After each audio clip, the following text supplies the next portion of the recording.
This campaign is called Tough Times from the Heart, giving a greater awareness around suicide prevention. And this is Dr. Skye Kinder. And Skye is a regional mental health professional, and she's got a real passion around showing people that there is help for them and changing the way that we talk about suicide.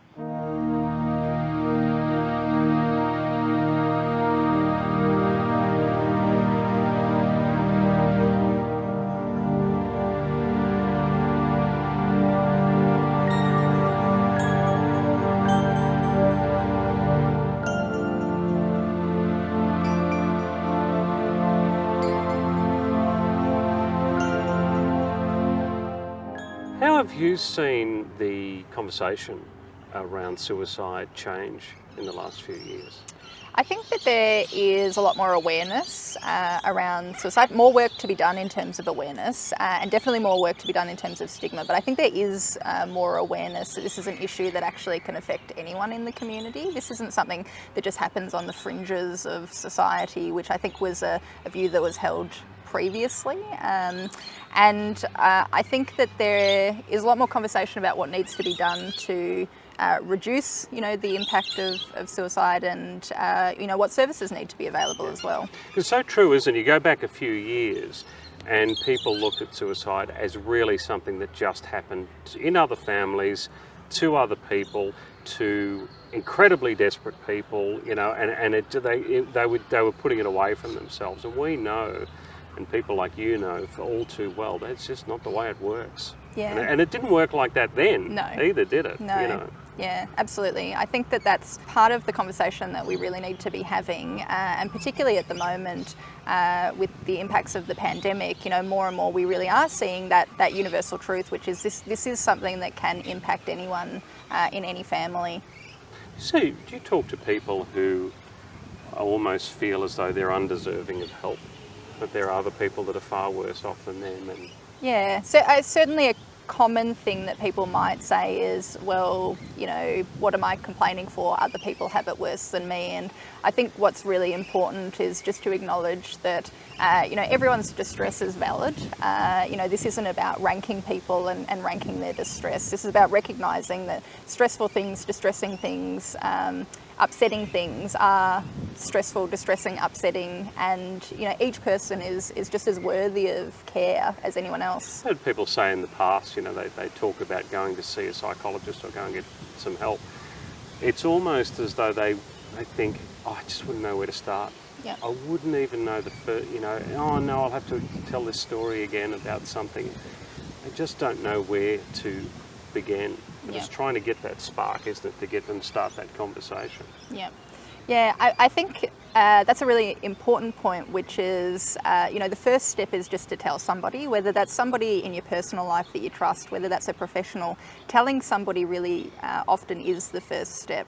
And having faith, actually, that there are people out there who can help you is a really difficult thing to hold on to when you're going through a very challenging time, but so important as well. And I think that a lot of people are often quite concerned about how they have these conversations with people that they love. A lot of people don't necessarily feel skilled to ask about these sorts of topics with loved ones, and that's understandable. What's important to know is that whether you're the person that needs to receive help or whether you're the person that's trying to help a loved one or a family member to get those professional services that they need, there are organisations out there that can provide you with advice. You don't have to do this alone, whichever side of the conversation you're on.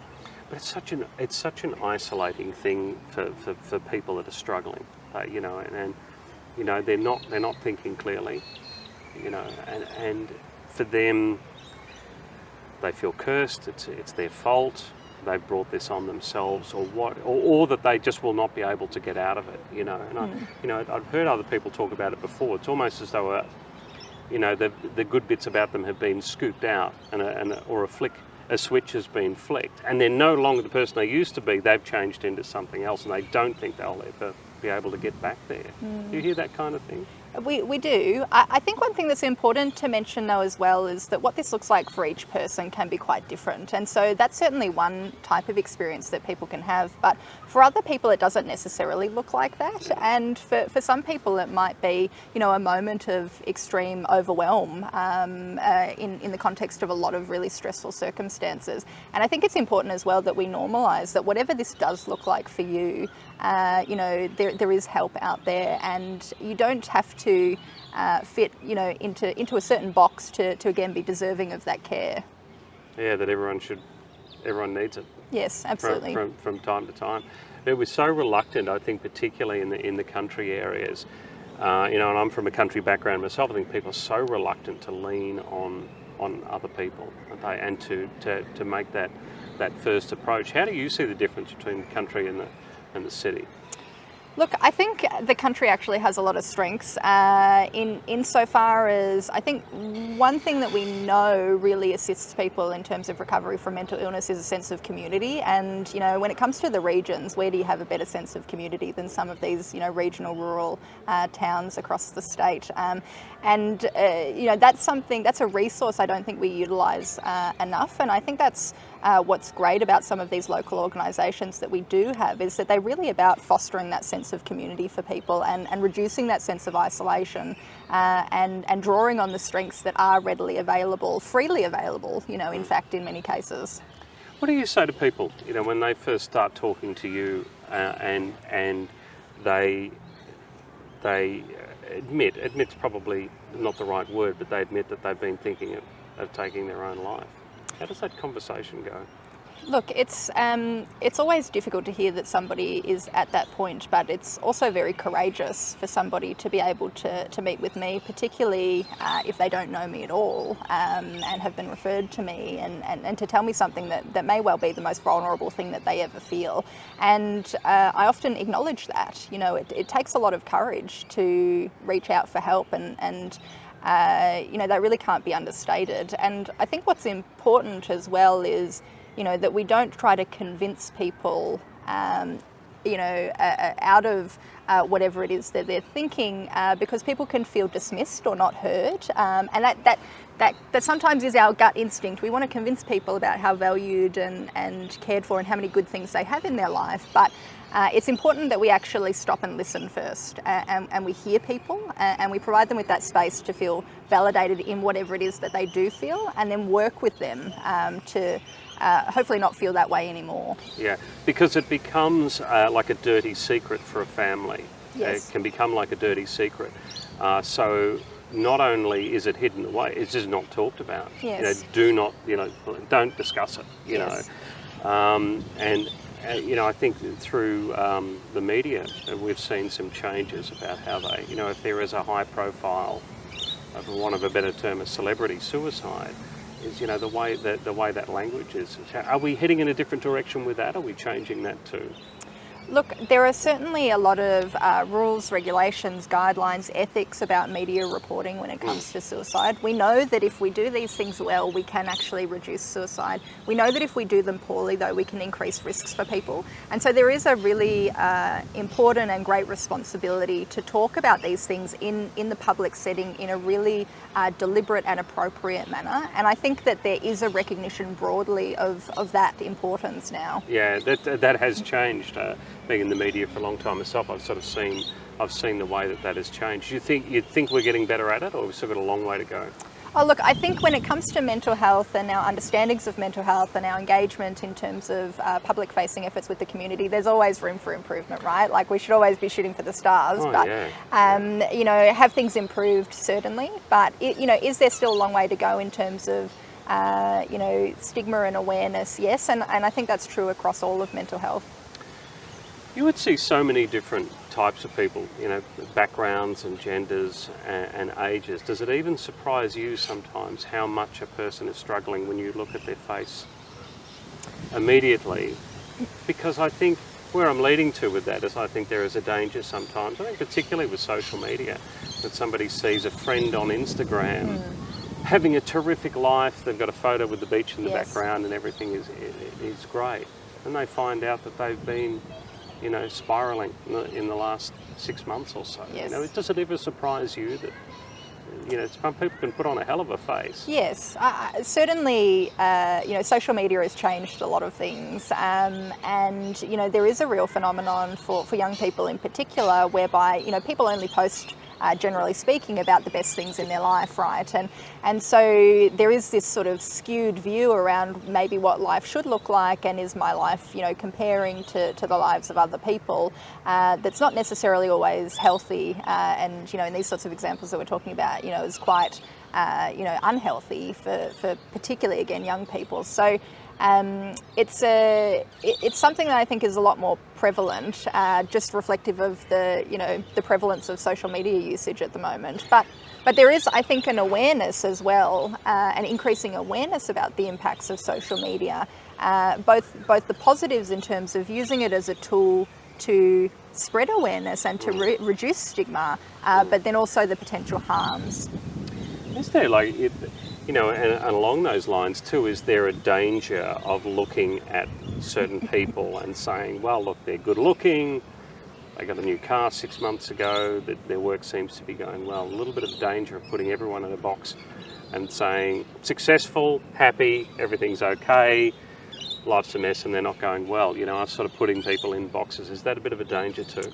Yeah, I think it speaks to what we consider to be success, right? And whether we value our own personal well-being as successful or not, whether whether that value is put on more materialistic things, for example. And I think one of the things we've seen as a result of the pandemic is people reassessing their priorities in life, in fact, in many ways, and starting to reconsider some of these ideas that they held to be true around what it meant to be happy, healthy, successful, and pursuing other avenues that actually maybe fulfill those needs in a different way.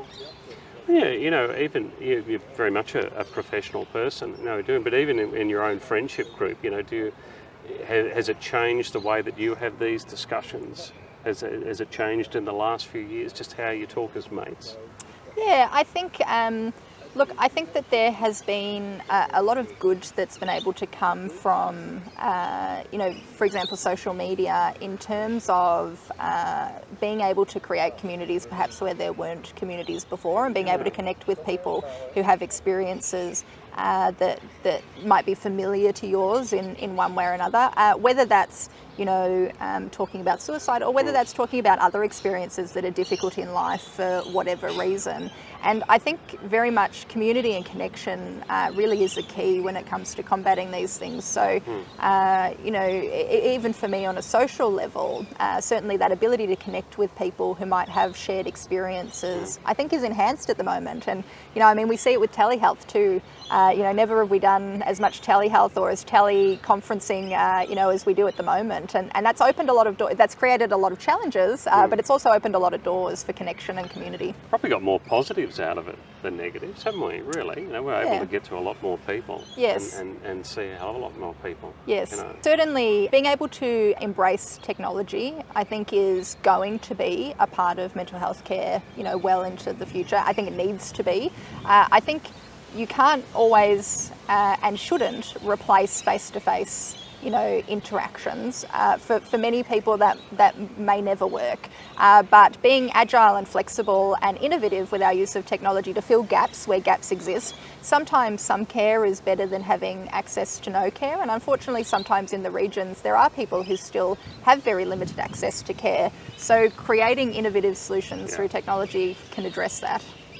There'll be people that'll be watching this right now and have been thinking about taking their own life. It's probably might be the reason that they're watching it right now. What do you say to those people? I think the number one thing that I would say is, although you might feel alone at this moment in time, you are not. There are people out there who care about you, whether that's personally or professionally, and who want to help you get through this. And you can get through this, even on the darkest days when that very much does not feel possible. There are people who care, and there are people who want to help. There's that feeling, I think, that people are in that situation, that it is going to last forever. You know, like I said about that switch, you know, that it is just going to last from there, and that other person is just kind of gone. Yes. You know, and they, you know, I was describing it to somebody that, you know, they feel bad for a week and they think, oh, this isn't a lot of fun, you know, this isn't great. Then they feel bad for a month. Yes. I think, oh my God, this is, you know, this is awful. Then it's 2 months, and then it's 3 months, and it's just not improving. And then they just don't think that, you know, what is the point of life if this is life? Yes. Well, I mean, I think what that raises is a really important point, which is that getting help early is really important. A lot of people often don't get help early on because they think things to themselves like, I'm not that bad, you know, maybe this will pass. You know, as you say, a week can turn into a month, can turn into a year. And all of a sudden people realise that things are in quite a difficult situation. So, you know, supporting people to feel okay about reaching out early, and in fact getting you know, ahead of the ball game, if you want to put it that way, circumnavigating you know, the illness before it, you know, stopping it before it starts, you know, is a really great approach. But I think something that people don't necessarily know that they're allowed to do, that you know, that it's okay to come in before you're feeling your worst, so that we can actually stop you from getting to a point where you do feel your worst. How do you see yourself? Not what your title is, Yes. but when you sit down, you know, after you finish this interview and you sit down and get back to work, what are you? You know, what is it that you do? Well, you know, in my day job, I obviously help people with their mental health, but I suppose, again, for me, it comes back to, you know, I'm a human being and I'm a person that's making connections with people. I do have a bit of expertise in certain areas, and so too does the person sitting in front of me, the patient sitting in front of me. They have expertise in their life and what makes sense for them. And so for me, it's a collaborative discussion. You know, we both have things that we can contribute and we can work together. I think that's what's really important, is this is a connection and a collaboration to work together to come up with some sort of plan forward that's going to support them on their recovery. It can be tough, can't it? Because you know, people are built so differently. With somebody, it can be silence. With other person, it's too much drinking, or something. You know, it can be so many different things. Yes. Yeah. Yes, and I think that leads to, for some people, a confusion about, well, how do I know, you know, if a family member or a loved one, you know, is experiencing these things? You know, if I don't have a set list of things I'm supposed to be looking out for, how do I know? And I think that's where it comes back to conversation. You know, if you are worried about someone, the best thing that you can do is ask them. They might not be ready to tell you, you know, in that moment, but I think demonstrating that you're available for that conversation and you're ready to listen and hear when it is that they are ready to talk, that's pretty powerful. You know, we shouldn't underestimate how important that is for a lot of people. It's almost something that needs to be taught in schools, isn't it? Yes. You know, how to be a good listener. You know, Yes. I think we spend a lot of time sometimes in school learning about communicating. Yes. And I think this is one of the things with social media. We're all trying to become experts on communicating and telling our story. Whether it's taking a photo in front of a beach or something, you know, we're trying to tell our story. But that sort of lovely ancient art of just Yes. shutting up for a second and listening to what the other person is saying. Yes, yes. And I think there are a lot of people out there who are worried that if they have these conversations, they might put ideas into people's heads. You know, if I ask somebody if they're okay, if they're thinking about suicide, will I make them think about it if they weren't previously thinking about it before? But the research is very clear that that's not the case. And in fact, what we know is that a lot of people are relieved when somebody finally asks the question. So feeling empowered to be able to ask is really important. There is a lot of fear around asking, and I think that's what we need to address. That's interesting you say that. So there's almost that fear that if I say something to somebody, they might say, oh no, I've been found out. You know, Yes. I've been carrying this awful secret around with me. Yes. And you know, finally somebody has found me out. But that's not what Yeah. we're seeing. For people who have been having these thoughts, it's often very isolating, very distressing, very lonely, very shameful. And in fact, to have somebody, you know, avert it and ask it and provide them with an opportunity to talk about it, many people find that relieving. So somebody's watching this right now and they're really struggling. What do you think the first thing they should do is? Yeah, I think the first thing to do is find somebody that you trust and let them know that you are struggling at the moment. You're not a burden. Absolutely, absolutely. Yeah, Absolutely. Yeah, whoever you are deserving of care.